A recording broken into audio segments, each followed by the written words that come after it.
Hello, y'all. Welcome to Bamm Raw TV. I'm Bamm, aka the 411 Giant. Now we getting into the Legend series. On this episode here, we're going to talk about a true legend. Whether you like him or you don't, he's a true legend. Larry Hoover.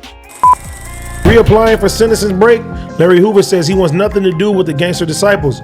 Last year, a court rejected Hoover's appeal for a lighter sentence under the First Step Act. However, the judge allowed the creator of the Gangster disciples the opportunity to retry. Hoover renewed his bid to undo the life sentence. He's serving in the federal supermax prison in Colorado, and he claims to have renounced the street gang he once led. In a pair of letters to the judge in the public filed late Wednesday in Chicago's federal court, Hoover wrote that he is no longer the Larry Hoover people claims to talk about or he is written about in the papers or the crime figure described to the government. Hoover, 71, will still be required to serve a state murder sentence if successfully got his federal life sentence overturned. This will likely be done in the federal prison system. Larry Hoover, who was locked up at the time in Joliet, wanted to meet with me.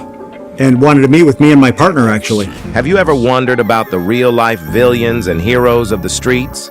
Well, let me tell you about Larry Hoover, the toughest and most fascinating gangster Chicago has ever seen. Picture this. Larry Hoover grew up in the tough streets of Chicago, where life was anything but easy. Well, the same judge who Hoover's attorneys are trying to disqualify from considering his resentencing is presiding over Mike Madigan's corruption trial. Former Alderman Danny Solis testified for a shortened fourth day before the trial takes an extended Thanksgiving break. Well, today the jury heard more secret recordings Solis made while working as a mole for the FBI, which prosecutors allege prove a corrupt scheme between Solis and Madigan. In the tape, Solis can be heard offering to steer business to Madigan's law firm in exchange for Madigan's help getting Solis a lucrative state board appointment. Hello, y'all. Welcome to Bamm Raw TV. I'm Bamm, aka the 411 Giant. Now we getting into the Legend series. Hit that like button, subscribe, and hit that bell icon so you can see my next video when it comes up. On this episode here, we're going to talk about a true legend. Whether you like him or you don't, he's a true legend. Larry Hoover. Now we're going to go and talk about Larry Hoover, but before I tell you about my personal experiences from being with him at the Supermax ADX, and I am going to take you through, most everybody know Larry Hoover, been hearing about him since we was young, but still, for those who don't, we'll say a little bit about him to get to the point, and we'll say a little bit about the other people that I was around. This will be a three-part thing, because before I got to Larry Hoover, I seen signs of Larry Hoover through his board members. I was on 7 different compounds, and that's generally a different board member at each place, or a different person calling it for the GDs. So I had the opportunity to meet them and be cool with them, and also I have had my interactions with some of his people when I actually had to save one of them, and that kind of gave us a bond because they can write a letter. People write letters, and groups write letters, and they send word, whether a person a good dude or a bad dude, if they're an aid and assist, and I'll get into all that, how that came about. But we'll start with Larry Hoover. Larry Hoover being from Jacksonville, Mississippi. Jackson, Mississippi. And he, at an early age, his family moved to Chicago. And Larry Hoover got to Chicago, which most people do, from Tennessee, Mississippi, and southern places like Atlanta, places like that. They generally migrate to Chicago, just like people from Louisiana and Texas generally migrate to California. Larry Hoover, at a young age, family moved to Chicago. Larry Hoover got there. He found his niche. He ended up got associated with the local gangs, and he found his niche going on, and they seen that he had the talent to not only bring people together, but he had the talent to put ideals in place. He had the talent to make money. He had the talent to also keep peace with the community, as far as not running over them and being such a bad burden on them. So he kind of linked and did positive things for the community. So that made his status grow. And his status grow, one thing you know, if your status grow, your power grow, and your numbers grow. And when your numbers grow, if you are dealing illegally or any type of things where you can make money or whatever, then naturally your reach is going to spread more. Right now, GDs is in almost every state. I can't see nowhere they aren't. You know what I'm saying? They prevalent everywhere. But anyway, as he started, with his reputation started growing, they able to make money, bring people together, keep peace with the civilians and his gangster disciples. And the game went through several different transformations, from names, Supreme Gangsters, or Black Gangster Disciples, to finally get down to GDs, and eventually at the end, they came with growth and development. That was in like 90 something. I was in the penitentiary when they started. I was in federal penitentiary when they was sitting that around. So Larry Hoover, at a young age, he ended up leading the GDs, and he was leading them in a money fulfilling direction. He was growing, and everything was pretty much looking good. But then Larry Hoover ran into a situation where he ended up getting slammed for a gang-related murder. He got slammed for a gang-related murder, and they gave him like 150 to 200 years. They gave him 150 to 200 years. Larry Hoover still continued. He still continued running his group. He still continued managing the GDs. And he was, like I said, he even in prison and going on, the GDs moved in such a uniform way, and I ain't gonna say a proper way, but the way they move and the way they move out of establishment way, the establishment be like, okay, well, these young guys not giving us trouble like the other guys, so they focus more on other people while the GDs instead of making money. Because the GDs, I'm not gonna say police friendly. They just don't really buck. They don't buck the police. They too busy over here doing other things, either working on illegal work, working on money, and different like that. They don't really just brash in their face. I've seen that only one occasion, and that was the one individual. But anyway, so out there, so Larry Hoover, he's locked up 150 to 200 years, and he steady doing things with the group. He steady making things happen. He steady making money outside, making money in the jail. And this brought the attention of the feds. And when it's brought the attention of the Fed, then that's when they started watching him and going on. And so he ended up, unfortunately, getting another case and everything. But the long and the short of it is, when I met him, he was down in ADX, supermax ADX, had 6 life sentences there. And with always steady hoping and fighting to get out, always hoping and fighting to get out and everything. But as I learned about him, I learned and I heard about the different stuff that he had did, and some of the things I liked it. You know, I don't follow any person 100% on the things or any group 100%, but I'm eclectic in some of the things that the way I deal with things. So I take the positive from this, positive from here, positive from here, and positive here. Then I put it together collectively with who I am and what I'm doing. But he had a lot of positive things in there. But still, as you know, society are not going to allow you, the authorities in society is not going to allow you to have that much power unless they can control it. And that's the thing about it. Unfortunately, he wasn't going to be controlled by the system. And so they felt like he was manipulating them and using them. So therefore, they put him in a place like ADX where he can have very, very limited contact and very limited contact and the ability to write someone all your mails and screened and you have security on anything. So you can't really function and run a business or run an organization from the Supermax ADX. You can tip and tap a little bit here, but you can't really run it. So that's why, luckily, you had people trained, like board members, to be able to run that for you. And I don't know to say what Larry Hoover was expecting that day to come, expecting to be isolated like that.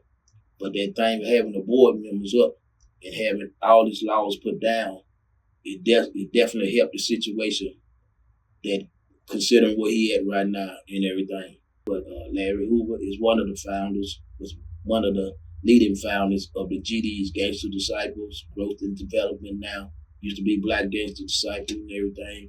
and they're all over the world now. They're one of the largest gangs it is. And like I said, Larry Hoover, when he got locked up in Chicago, it didn't stop him. He steady was recruiting. He steady recruiting, they were growing because people was liking the fact of being in something like that with the script and the organization, and also be making money and also have the unification. And that would draw young men to it. Because you got to be a gangster. You got to keep the name gangster while doing something positive on some time, and yet still sticking your foot out in there, getting a little money here and there and going on. So it was like a dignified gangster situation and the gangster disciples. But that's episode 1. We're going to do this episode 1, getting it started, getting y'all to get a feel for Larry Hoover. And we're going to move on to level 2. I'm going to start telling you about his board members that I was around and some of the ways that I had interacted and actually saved one of his GDs one time. But we're going to get to that in number 2. This just a tip off to it, let you know that this is about Larry Hoover. It's going to be a 3-part session going on when I met Larry Hoover, how I met Larry Hoover, how I met his men before meeting him, what I learned from his men that I knew that when I carried that to him, when I got around him, I was able to pick up on these different things because of different men that I had been around that were GDs. And so, look here, this Bamm Bamm, aka the 411 Giant. Be ready for number 2, and I'm gonna go a little deeper into it. This just to get you started on who Larry Hoover is, if you don't already know. He's a legend. Let that stop him. He rose up to become the ultimate boss, known by many as the last true gangster of Chicago. Hoover allegedly orders the execution of William Pookie Young for robbing one of his narcotics houses. Imagine a world where the streets are ruled by gangs. Hoover, also known as King Larry, was born in Jackson, Mississippi in 1950. At the young age of 4-year-old, his parents moved the family to Chicago, Illinois. By 13, Larry was already running the streets with a gang called the Supreme Gangsters. The crew was known for local muggings and theft before evolving into assaults and shootings. Hoover would quickly move up the ranks, and in the late 60s, he was in complete control of the gang, changing their name to the Gangster Disciples. Do you know who Larry Hoover is? He's a person who grew up in a tough place called Chicago. His life wasn't easy. Larry was born in Mississippi in 1950, but moved to Chicago when he was young. Growing up, he faced a lot of problems, like not having enough money and seeing violence all around him. This made him feel like he had to join a gang to stay safe and belong somewhere. Living in Chicago wasn't easy for Larry. He didn't have a lot of money, and neither did his family. They struggled to pay for things they needed. This made Larry feel sad and hopeless, like he didn't have much of a future. Larry Hoover, born in Jackson, Mississippi in 1950, Hoover began his life of crime early, joining a gang called the Supreme Gangsters by the age of 13. By his early 20s, he had been in and out of prison multiple times and survived at least 6 shooting attempts on his life. In 1969, after rival David Barksdale was wounded, Hoover merged the Supreme Gangsters with Barksdale's gang, forming the Black Gangster Disciple Nation. The gang soon dominated Chicago's South Side drug trade under Hoover's leadership. Even while incarcerated, Hoover's influence expanded. Trusted by the warden's office, he acted as a mediator, using his control over inmates to help quell prison riots and uprisings. Inspired by Mayor Richard J. Daley's biography, Hoover shifted from crime to growth and development, founding nonprofits and promoting education among gang members. These initiatives were later exposed as fronts for illegal activities. In 1997, following a 5-year undercover investigation, Hoover was convicted on drug conspiracy charges and received 6 life sentences. He's currently incarcerated at maximum security prison ADX Florence in Colorado. Well, I've been working over the past 2 years to try to redirect the energies of my immediate organization. I was one of the principal components in forging the United Peace Organization, designed to stop kids from killing each other. I know what they're doing. I see the mistakes. I've made the mistakes. I'm in position to maybe correct them before they make the same mistakes I made. Tyshawn Lee leads an Illinois congressman to a supermax prison. It was Congressman Bobby Rush who went to AdMax prison in Florence, Colorado. They are part of the solution, not part of the problem. The Reverend Congressman Bobby Rush was in full pastoral dress as he talked with Larry Hoover and Abdul Malik Kaba, formerly known as Jeff Fort, about Tyshawn Lee, the targeted 9-year-old murder victim. They knew about it and they were appalled at it. Hoover, who co-founded the Gangster Disciples, has been in prison since a 1973 murder conviction. Fort formed the Black Keystone Nation in the 1960s. In Chicago, say the police, 100,000 gang members. In the suburbs, 15,000 more.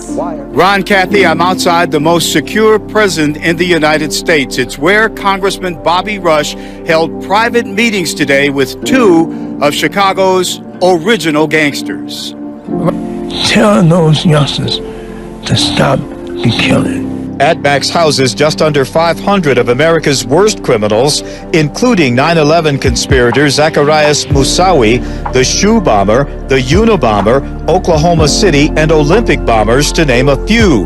Hoover and Fort spend 23 hours a day in their cells and are allowed minimal human contact. They didn't ask me to move mountains or to use any kind of clout to help them.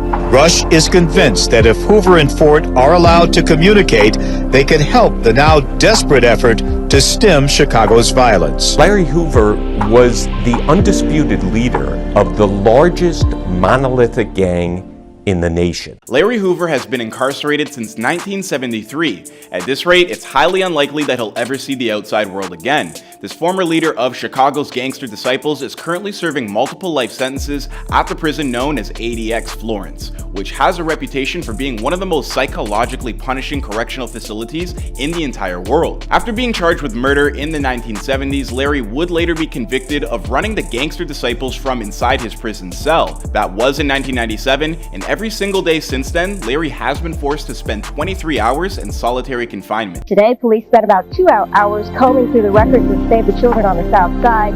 They seized half a dozen cardboard boxes and file cabinets of financial records and also $7,000 in cash.